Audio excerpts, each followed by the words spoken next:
அது எப்படி 10 நிமிஷத்தில் இங்கேருந்து வர முடியும்? நான் சொந்த ஊர்லேருந்து சொந்த மாவட்டத்திலேருந்து அங்கே 10 நிமிஷத்துக்கு வர முடியாதா?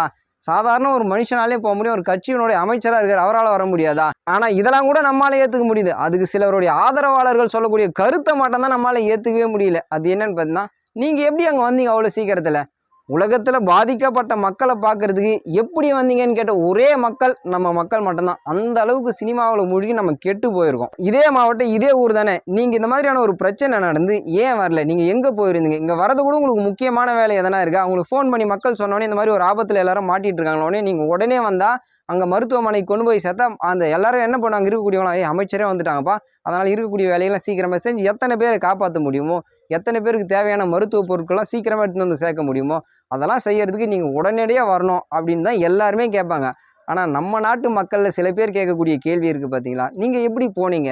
உங்களுடைய எண்ணம் தான் என்ன? வரக்கூடாதுன்றது எண்ணமா? இல்லை கூட்ட நெரிசலில் நசுக்கி மருத்துவமனைக்கு தூக்கிட்டு போனவங்கள பாதி பேர் வந்து பார்த்தீங்கன்னா நலமாய் வீட்டுக்கு வந்துட்டாங்களே, இது எப்படின்றதுக்காக நீங்கள் கேட்குறீங்களா? ஒன்றுமே புரியலை. இன்னும் நம்ம மக்கள் புரிஞ்சுக்கணும்.